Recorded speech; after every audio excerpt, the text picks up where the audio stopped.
passerà in zona arancione, l'R Conti preoccupa, questo virus, dice Zaia, sta mutando e colpisce i giovani.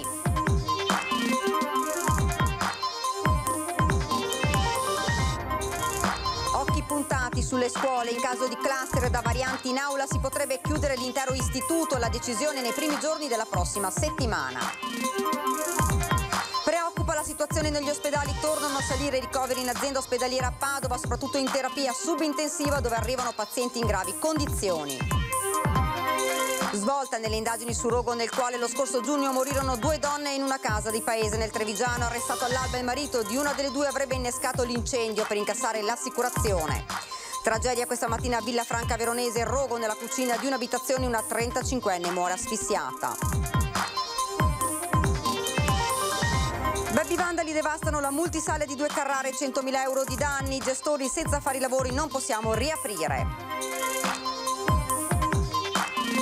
4 ore di sciopero oggi per i lavoratori di ACC che chiedono al governo di portare avanti il grande progetto di politica industriale. Nel pomeriggio occupato simbolicamente il municipio di Borgo Valbelluna.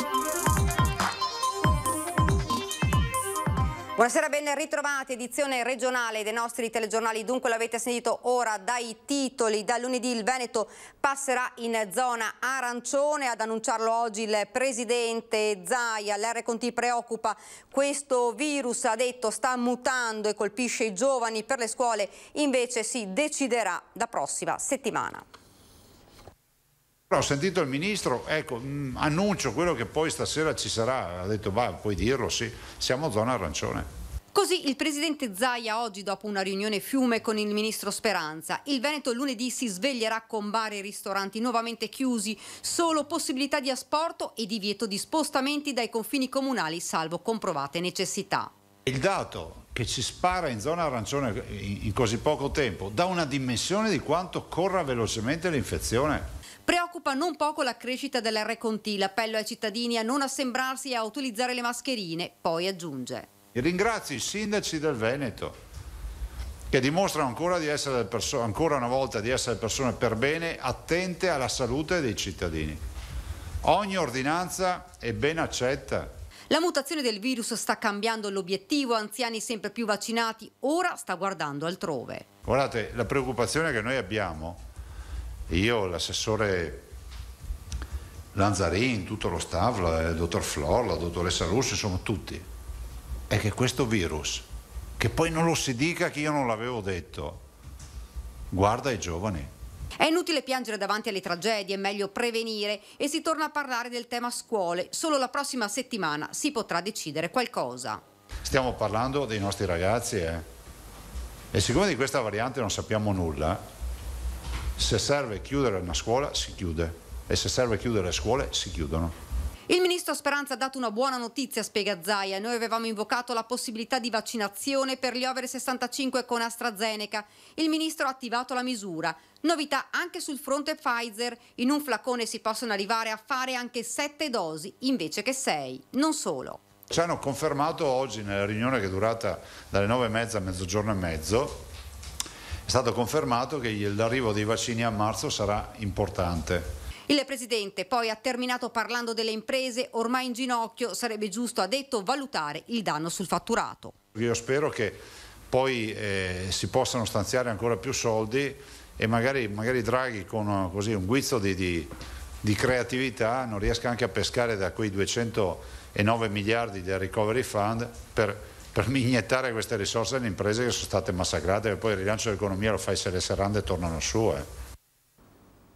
Dunque Veneto in fascia arancione, dopo aver assaporato la libertà data dall'essere in fascia gialla, tornano le restrizioni, i vicentini disorientati e stanchi. Non è assolutamente giusto, ma soprattutto per le attività, perché questo va, vieni, fai, non fai, puoi fare, non puoi fare, e questo non si capisce più nulla. Si sperava nel nuovo governo, non è cambiato nulla. Una volta che si tengono le distanze, si seguono tutte le regole, tutte queste chiusure che fa morire solo i negozi, le aziende non servono a poco. Speriamo sia l'ultima volta. speriamo in generale che finisca tutto il prima possibile. Io non lavoro da un anno perché lavoro nell'ambito notturno, per cui... di locali notturni, quindi siamo chiusi, blindati e con le chiavi buttate nel cestino da un anno. Purtroppo la situazione si fa ancora più preoccupante, se già era difficile adesso con la zona gialla lavorare, perché comunque non è così semplice, in zona arancione diventa tutto più complesso, perché è anche noi che abbiamo un codice Ateco che ci permette di muoverci, se non sappiamo dove andare non serve a niente il potersi muovere. La priorità sta nella salute dal mio punto di vista, quindi se questo può servire a limitare nuovamente i contagi io sono a favore. Più che altro non è possibile che nel fine settimana i centri storici soprattutto siano super affollati. Capisco che le attività ne risentono e tutto quanto, però dobbiamo cercare di uscire da questo problema il prima possibile. Questo no, non mi piace, no? Non mi piace, perché ci avevano detto che ci chiudevano per Natale, prima di Natale, per farci uscire a Natale e mo pure Pasqua. Vabbè dai, lasciamo stare. Dunque torniamo ancora a parlare di positivi e di varianti, perché nel corso del punto stampa la dottoressa Russo ha spiegato che cosa cambierà nelle prossime settimane. In questo momento abbiamo però da considerare, oltre all'aumento del numero dei casi, anche quanto pesa nell'aumento del numero dei casi la presenza delle varianti, perché sapete che le varianti, è stato detto, lo diciamo ogni giorno, è legato soprattutto ad una maggiore contagiosità. E proprio per la contagiosità delle varianti è necessario un monitoraggio molto stretto, come da circolari ministeriali, per identificare i casi ad esse legati. Nel corso del punto stampa del presidente Zaia, la dottoressa Russo ha spiegato dunque che sarà utilizzato il metodo originale per rafforzare il sistema del tracciamento e dell'isolamento. Per ogni caso che viene ad essere segnalato, la quarantena non è più di 10 giorni ma è di 14 giorni, come era all'inizio nella fase 1 se vi ricordate, quindi più cautelativa da questo punto di vista.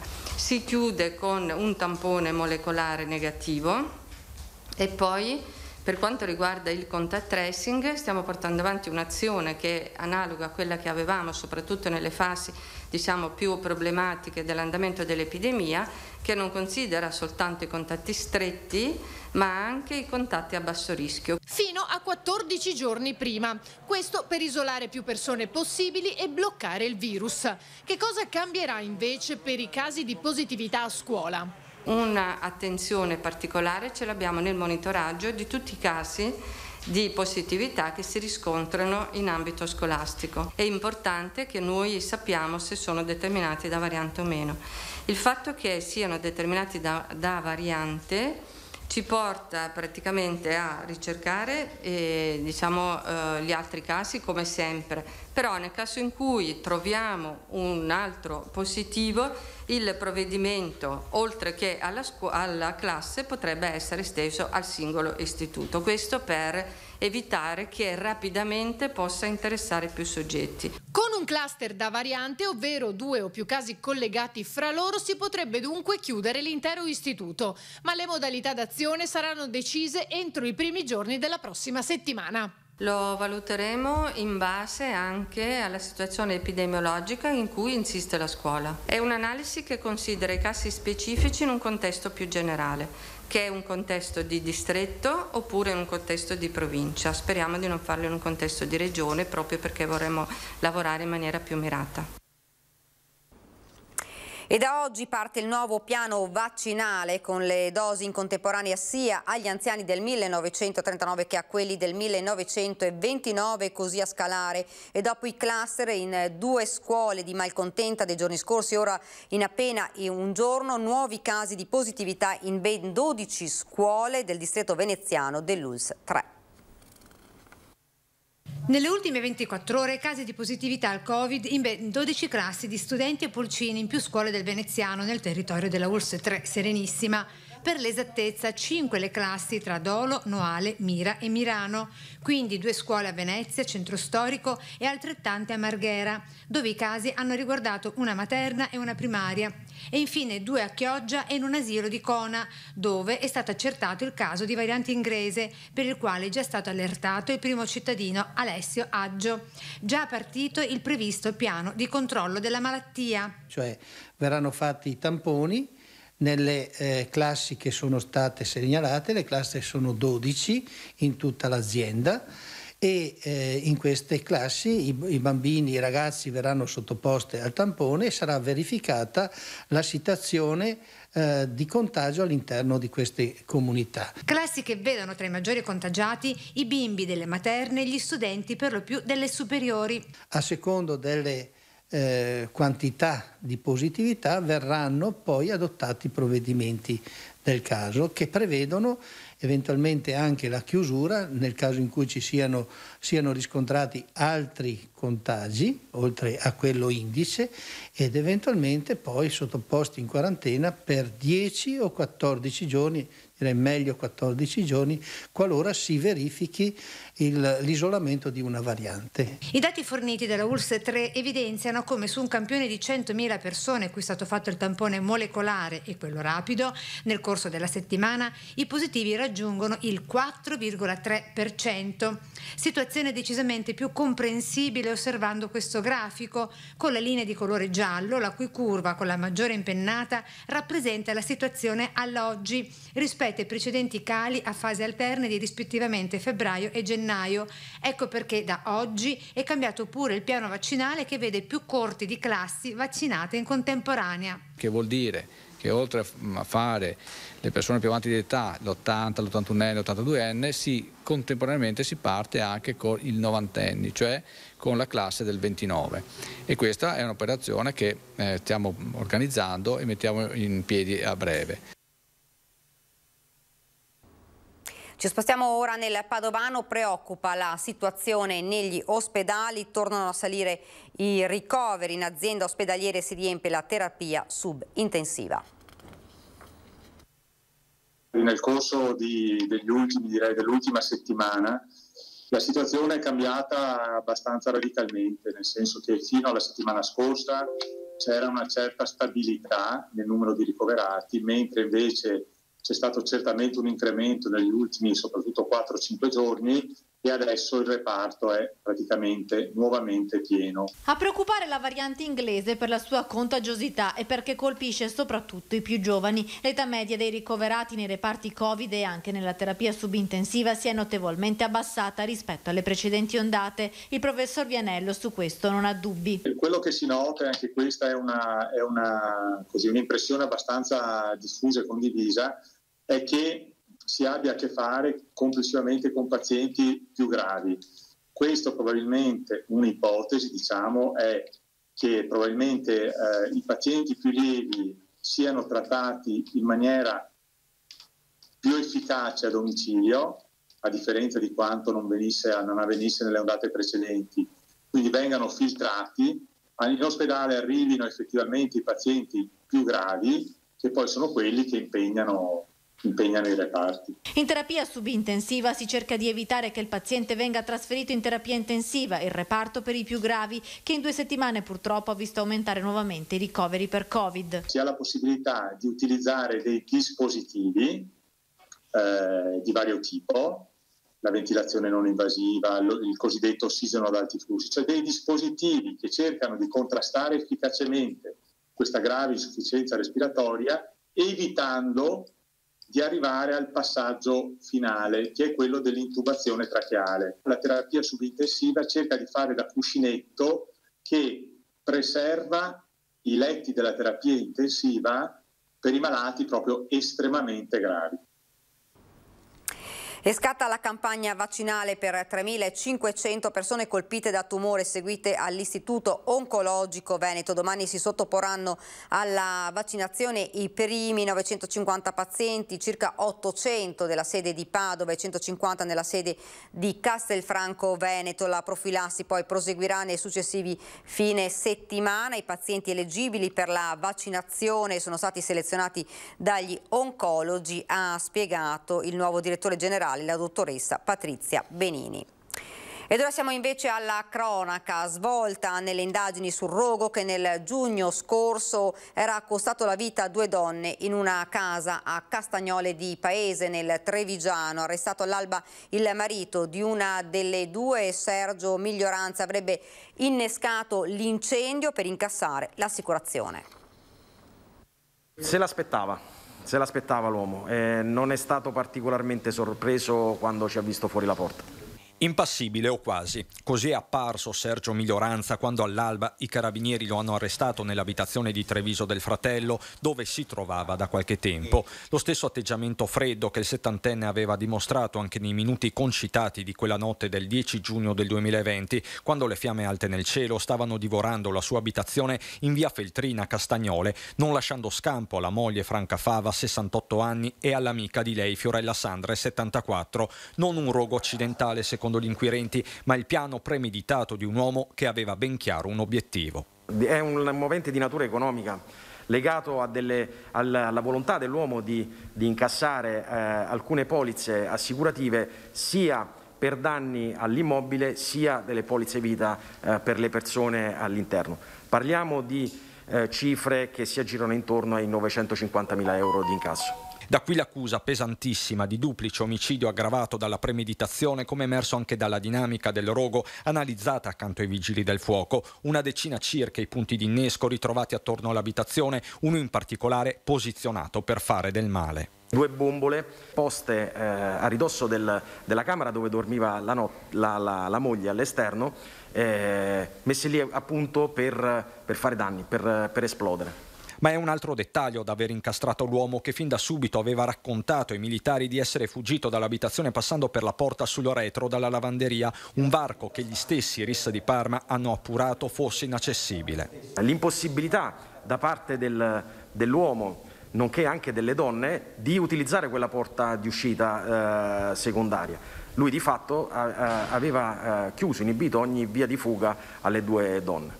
Tracce di sostanze infiammabili sono state poi ritrovate sugli indumenti usati da Miglioranza quella notte, ma più in generale di castello costruito a suon di menzogne parla l'ordinanza del GIP, dopo 9 mesi di indagini serrate con l'uomo che aveva confidato recentemente agli amici di voler andare all'estero. Ora si trova in carcere a Santabona a disposizione dell'autorità giudiziaria. E tragedia questa mattina intorno alle 7:30 in un'abitazione di Quaderni di Villafranca Veronese. Una donna di origini brasiliane di 35 anni è morta intossicata a causa dei fumi sprigionati dal rogo divampato nella cucina della sua abitazione. Immediato sul posto l'intervento dei vigili del fuoco arrivati da Verona con un'autopompa, un'autobotte e l'autoscala e 9 operatori. I pompieri sono entrati dal poggiolo e hanno iniziato a spegnere le fiamme. La donna era in camera da letto priva di sensi, è stata subito portata sul poggiolo e rianimata dal personale del SUEM, ma purtroppo nonostante i tentativi il medico ha dovuto dichiarare la morte della 35enne. Le cause dell'incendio sono al vaglio del personale del nucleo investigativo antincendio territoriale. 4 ore di sciopero oggi per i lavoratori di ACC che chiedono al governo di portare avanti il grande progetto di politica industriale per il rilancio delle produzioni del compressore. La tensione è altissima. Nel pomeriggio le tute blu hanno occupato simbolicamente il municipio di Borgo Valbelluna. Sciopero e occupazione simbolica del municipio di Borgo Valbelluna. È altissima la tensione fra i lavoratori della ACC per il blocco imprevisto della trattativa che sembrava ormai ad un passo dalla conclusione. Il progetto Italcomp si è arenato e il futuro dell'azienda è quanto mai in bilico. Di nuovo in mezzo alla strada per salvarci il nostro posto di lavoro. Tutto là, mi non ho più parole perché ormai va. Stiamo lavorando bene, che stiamo facendo straordinari perché ci sono tantissimi volumi, scendere in piazza per mantenere il posto di lavoro in queste condizioni è una cosa un po' assurda secondo noi. Da più di un anno ACC lotta per restare in vita. Nel corso di quest'anno ha incrementato i volumi di produzione, ma nonostante le innumerevoli richieste di incontro giunte sul tavolo del neo ministro Giorgetti, ad oggi da Mise solo silenzio e assenza. È un silenzio assordante, nel senso che gli appelli sono arrivati da parte nostra a tutti i livelli, parlo del sindacato, ma anche a livello istituzioni. Questi lavoratori oggi ricominciano, purtroppo e tristemente sono abituati, ricominciano a una mobilitazione, a uno stato di agitazione che comincia solo oggi. Siamo ancora qua, dopo mesi di silenzio da parte del governo abbiamo dovuto ancora impegnare le strade per far sentire la nostra voce. Preferiscono farci vedere in mezzo a una strada senza lavoro, senza stipendio. Perché le bollette noi le mandiamo allo Stato, non le paghiamo più. Se questo è il governo dei migliori, che lo dimostri, e lo deve dimostrare attraverso l'attuazione di questo piano industriale che tutti hanno salutato come un piano che può rilanciare l'industria italiana. Questa è un'azienda viva grazie a questi lavoratori che l'hanno tenuta in piedi per più di un anno senza un euro di aiuto esterno. A questi lavoratori il Paese deve una risposta. Il governo, il ministro Giorgetti deve convocare il tavolo per la nascita di Italcomp, dietro al quale ci sono 750 lavoratori, 750 famiglie fra Torino e Belluno che attendono una risposta a un loro diritto, il diritto di lavorare. Ma noi non abbiamo tempo da perdere, lo sappiamo tutti, le banche devono sostenere questa ripartenza.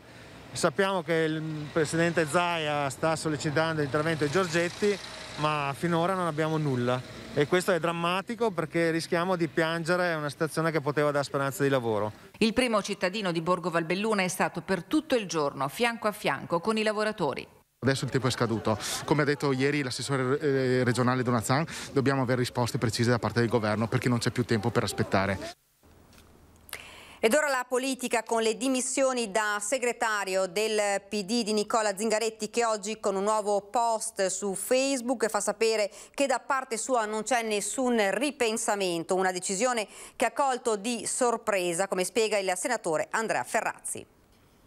Del tutto inatteso, il segretario non aveva avvisato nessuno, appare proprio nessuno, e quindi è stata un fulmine a ciel sereno che naturalmente poi c'è stata una ridda di richieste di ripensamento su questa decisione, anche a partire dalla prossima assemblea, ma da quello che sta emergendo sembra che insomma siano dimissioni irrevocabili. Noi stiamo chiedendo a Zingaretti di ripensarci e di riportare in assemblea una discussione franca ma anche unitaria, come deve essere, unitaria nel senso all'interno delle leggi democratiche, del senso comune di appartenere a un'area politica fondamentale per il nostro Paese, come stiamo dimostrando anche con l'appoggio convinto al governo Draghi e con la spinta convinta a livello europeo.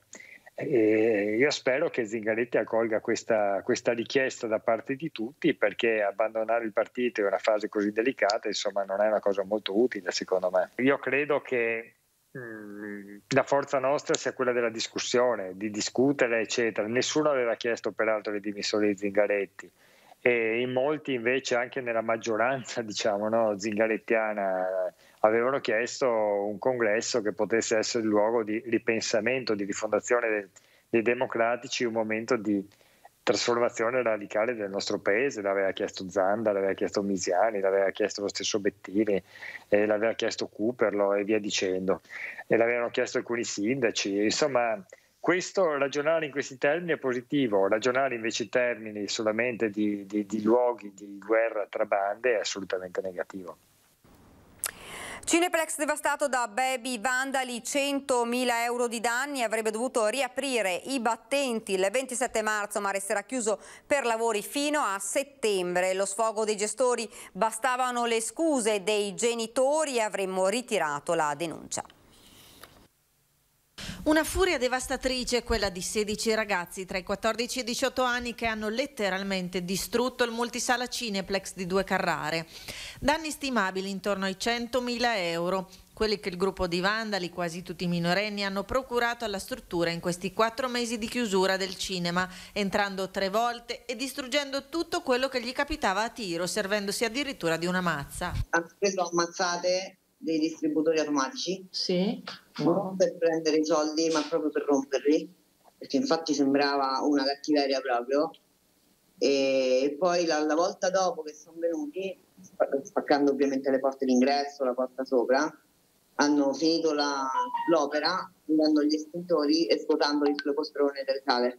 Dalla vernice spray sui muri imbrattati con cui si sono addirittura firmati Baby Gang alla schiuma degli estintori spruzzata sulle poltroncine. Un accanimento partito ad ottobre dall'ingresso furtivo, forse in cerca di un luogo appartato per bivaccare, di cui a poco sono entrati in possesso distruggendone l'interno. Dagli uffici di cui hanno scassinato le porte, distrutto computer e scadenzari, ai distributori di snack razziati. Una devastazione che è costata la denuncia ai 16 ragazzi per furto aggravato e continuato e danneggiamento in concorso dopo una segnalazione arrivata ai carabinieri. Michela e Adriana, che gestiscono la multisala da 6 anni, sarebbero state anche disposte a ritirare la denuncia. Noi avevamo voglia di incontrare i genitori perché pensavamo di poter ritirare la denuncia e di poter, tra virgolette, salvare in qualche modo, solo che i genitori non ci vogliono incontrare, non ci vogliono neanche chiedere scusa. E quindi di conseguenza la denuncia è partita, noi ci costituiremo parte lesa. Ma oltre al danno, la beffa, avrebbero dovuto riaprire come da DPCM il 27 marzo, ma la chiusura sarà fino a settembre, tempo necessario per fare i lavori. In questa condizione non possiamo riaprire prima di settembre. È una pezzata. Ed è davvero tutto per questa edizione del nostro telegiornale. Io vi lascio come di consueto alle nostre previsioni del tempo. Grazie davvero per averci seguito e buona serata.